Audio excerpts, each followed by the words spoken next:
Hey, what's going on, guys? I had a lot of people on Nexus asking me to make a tutorial on how I make these Mackhom style heads, so I'm going to go over that today.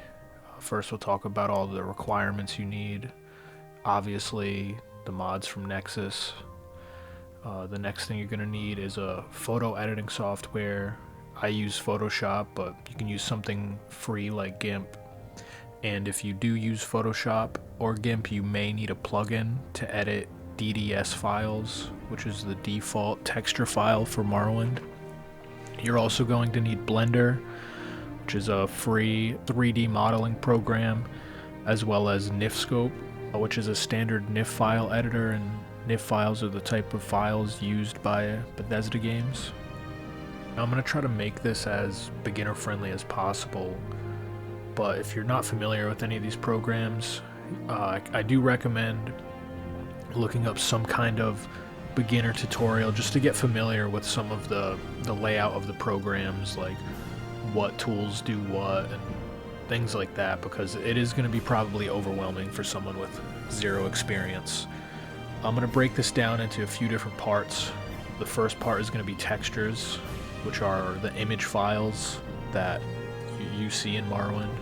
And then we're going to do meshes, which is the physical shape. Alright, so we're going to jump right into the texture editing. This is kind of more additional editing, where you choose a base. This is obviously a high elf texture. This is one of the Mackhom humanoid heads, female texture. I think it's head number 2.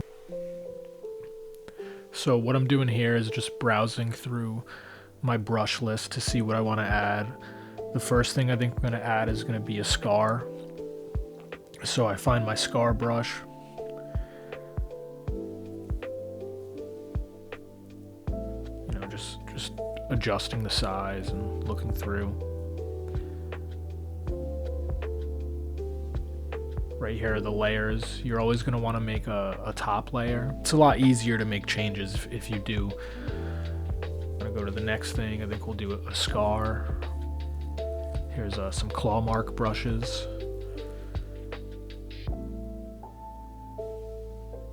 And right here you can see I didn't really like that color. I want the scars to look not fresh, more healed.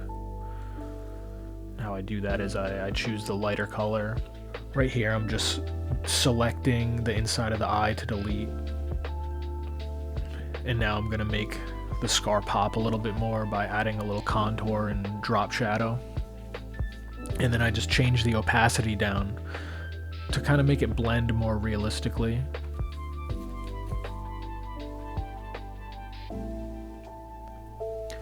Alright, now I'm going to show you guys a technique I use for adding like face paint or tattoos. Specifically face paint in this. This is a logo from the Aldmeri domain, which, you know, I try to keep things lore friendly when I can. This is basically like an order that want to reestablish elves as the highest power. And so what I did here was just remove the background. I'm gonna copy and paste this. I paste it over, and now I'm gonna do some placement stuff. You know, I don't want the whole logo, so right here I'm gonna split it in half. Delete the other half, and now I'm gonna kind of resize it in a way that I think's aesthetically pleasing. I kind of like how the curve matches up with the cheekbone over here, so I'm gonna just try to make the face paint make sense and blend with that. Now right here, taking a textured eraser brush. This is a dirt brush. You see here, this is why layers are important. I just erased the wrong layer, so I reselect, and now you can see it's slowly breaking apart and making it look like old paint. And now I'm gonna do blending options and color overlay. I can choose whatever color I want to make it. You know, I quite like the red, so I'm gonna stick with that. This is freckled brushes. These brushes alternate colors depending on what color you choose, it will choose its own colors similar to it. So I like to use colors within the face to make it more natural. That's why I just did the selection tool on some colors. A little too big, so I'm gonna undo them, add some more appropriate sized freckles.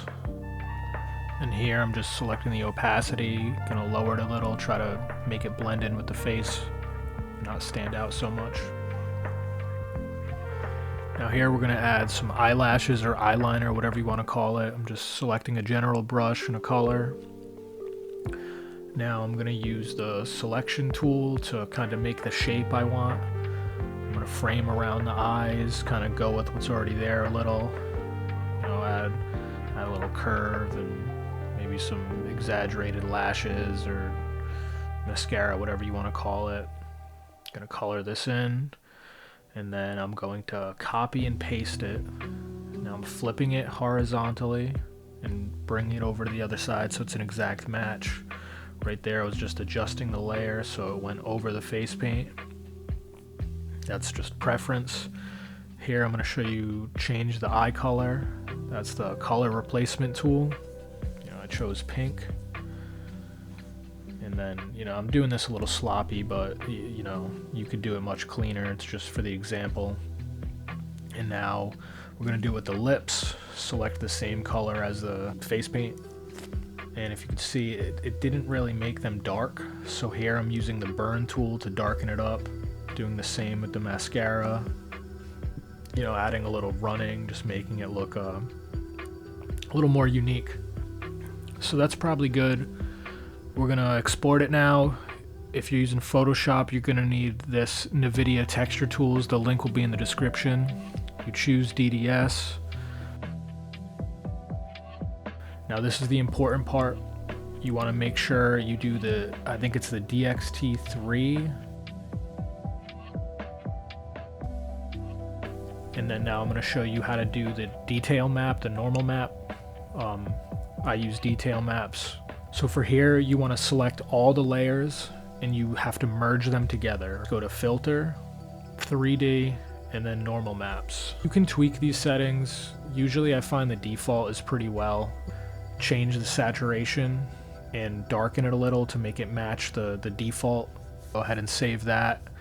Do the same file name and hyphenate it with the D, the same structure as all the other images. Okay, this is going to be a quick one. It's just another method of texturing where we basically mix and match, and it's literally just that. We'll take a few different face textures and take parts we like and match them together. So let's get started with that.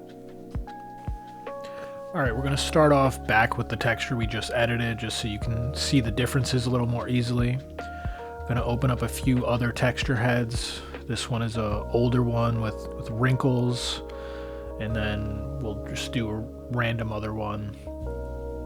Alright, so this one, the eyebrows are very different, so you can see. So the first thing we're going to do is, we'll change the eye color. I just copy and pasted the entire face over, if you see there. Now I'm going to use the eraser tool. And basically, I'm just turning the opacity down so I can see what I want to keep and what I don't. And so I'm basically trying to erase everything under the eyebrows. And then there you go. The eye color and the eyebrows are from the other one. Now say we want the wrinkles. Copy and paste this over. Just delete the eye part up top. And now we're just going to change the blending layer. We just put it on darken, and if I zoom in, you can see the wrinkles are added.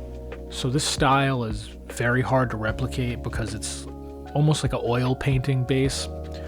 This is a little easier if you see something on one texture that you like to add it over and create your own custom one. Alright, now we're going to go over our last method of texturing. I like to call this one the lazy way. We're going to use buzzword incoming AI. I don't think this is a great replacement. I think it does require some manual work. You can obviously just generate an entire new texture, but it often doesn't work great, especially if you really want something hyper specific. So I think it's better to use with the mix and match method, where you take the things you generate and add it to a base texture or something like that. So to start off, we're going to use ChatGPT. I uploaded the DDS file, and as you can see, that did not seem to work. That does not look like the base mesh at all. So you are going to need to convert the DDS file to a PNG so that it can use the image. And then when you upload that over, just add your prompt. In this case, we're just going to say add some scars. And as you can see, it clearly worked. So afterwards, you're going to make sure you want to resave that as a DDS. I'm not going to go through that as it was already covered in the last thing. And yeah, that's basically it. If you want to use ChatGPT, obviously you can use a lot more imagination than we did in this example. Now for this next one, we're going to use a more localized AI. It's known as Stable Diffusion. I'm using WebForge in this. If this sounds like a foreign language to you, check the links in the description. So what we're gonna go over briefly here is a data set I used to train Allura. Allura is a low rank adaptation. It's basically something you can use with a model that will add like a style. If someone was doing a celebrity, they would use all pictures of this celebrity. And as you can see here, as I'm going over it, I basically just took all the textures from almost all the Mackhom style heads and combined them. And then in these little notes, you see I added the race to each one. So you can put in your prompt and generate it by race. Here, we're just gonna put in our prompt. It's Mackhom texture map face. Those are the triggers. You use those words, it will activate the LoRa. And we're gonna put aristocratic, elegant, beautiful, high elf woman. Make sure that the size is 512 by 512 or double that. It's trained off of 512, so that's probably what you should keep it. So this is pretty common with all the markings and scars sometimes happens. Another thing that'll happen is it'll make everything look kind of the dark elf skin tone. That's because there's more dark elves in the data set than anything else. It's just a consequence of how many dark elves there are in Morrowind. So this underneath is the negative prompts. So we're going to put dark elf, tattoo, and markings. And then here you go. You can see we generated a new clean face. You're going to need to tweak all the settings till you get what you want. Like I said, this is not great for a replacement, but it's good for a tool if you want to do the mix and match with it. So now we're back in Photoshop with that texture. We're gonna just double the size because it's 1024 is the texture size you need. You're gonna export it as a DDS, and then there you go. That's your AI texture. All right, now we're gonna go over meshes. I'm not gonna make anything from scratch because quite frankly, that's beyond my scope. I don't really understand how animation is structured in Nifskope. We're just going to be doing what mods are all about, modifying. So we're going to take existing meshes and just tweak them a little bit. Okay, so to do this, you're going to need Blender, obviously. And then right here, I'm just showing an add-on that is essential for this, especially if you want to see your results and export. It's the Morrowind Blender plugin. The link will be in the description.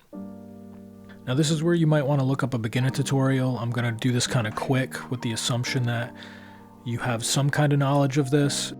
So now we're going to import a mesh. We're going to continue to work on the high elf we have been.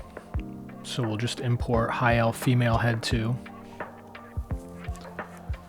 There we go. Now up here in the corner is the viewport. I'm going to just change it to one where it's lit and that you can see a texture. That purple texture, I'm sure you've seen it in Morrowind before. If you're familiar with modding, that just means no texture is assigned. Go down to this materials tab. Scroll down till you see Morrowind. I'm gonna go to base texture, and then we're gonna just load in that texture we made. There we go. It's still purple because the detail texture is not loaded. I'm gonna load in the detail map we made. Now we're gonna move up to the sculpting tab. I'm gonna grab the elastic tool, which is how you stretch and pull objects in the mesh. I always like to turn on symmetry, so if you do something to one side, I'll do it to the other. So now right here, I'm gonna stretch the ears out, make them a little longer. All right, that looks good. Now I'm gonna do the nose, make it a little pointy, give it a little curve, you know, give it a little bridge, widen it a bit. Maybe drag the brow down a little, give it a more menacing look, as well as a frown. Now I'm going to use the inflate tool, keep the symmetry on.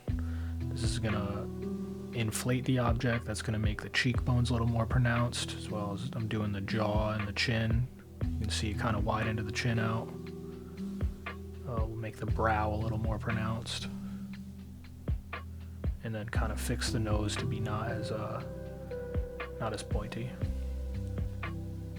Now this is just a preview what it looks like. It's a little easier to imagine with a texture. Alright, so now we're just gonna go to export, NIF file, you know, just name it, make sure it's in the correct folder structure, and that's it. That's how you modify a mesh. The next thing we're gonna go over is the same kind of mix and match concept, but with meshes. So say there's like a piercing or something that you like from another mesh, but you want on a different one. We're gonna go over how to do that. All right, so I just skipped ahead a little where we imported a mesh that has some piercings on it. We assign the texture. Right here, just gonna delete the head. Then we import our desired mesh. We're gonna keep going with this high elf that we're doing. Import the mesh that we modified before, just assigning the textures so we can see. All right, now we have the textures assigned, and we can end it there, but I'm gonna show you how to do a little more modifying to stuff. Say I wanna keep some of this and not all of it. I'm just selecting, I went into the edit tool, and then I'm selecting all the nodes. I deleted the top piercings. You know, now I'm gonna just adjust this one. Say I wanna add some more. I'm gonna copy and paste it, you know, move it over. And now I'm just doing a little resizing and adjusting.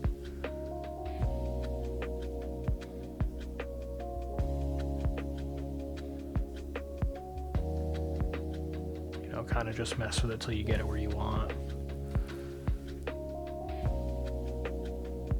And then you highlight all of it, export as a NIF, and that's it.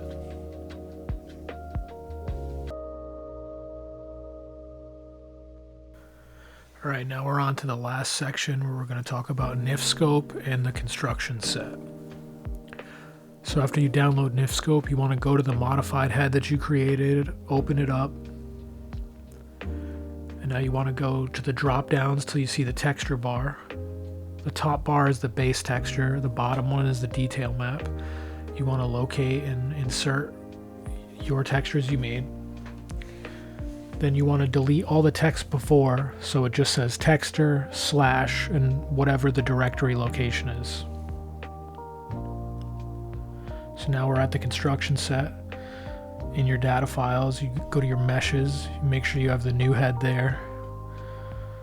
And then in the textures, make sure you have your modified textures. Now we're going to go to body parts. Go to the high elf just so you see how it's structured. Create new. Head, make sure it's playable, female in this case. Select high elf, name the ID. And now you just locate the file of the new head. There it is. Press OK, and that's it. Now save, it'll save your ESP, and then you're all set. Alright, I just want to wrap this up with a special thanks section. Thanks Samuel Shepard, whose music I used for this. If you enjoyed the lo-fi Morrowind, go check him out. Special thanks to the modding community, specifically these modders, MacKom, Darkfri, and Dandion. They created all the other Mackhom style packs before I did. I actually reached out to Darkfri and Dandion before I made mine, just to make sure that I wasn't overwriting any of their work or if they were working on any unreleased stuff. Ton of respect for all these guys. Mackhom had already stopped by the time I started this. But, you know, shout out to the whole mod community, really. It's crazy to have this in a game that's almost 24 years old. And alright, you know, that's gonna wrap it up. I don't care if you like or subscribe, but stream my music on Spotify. Go peep my mixtape.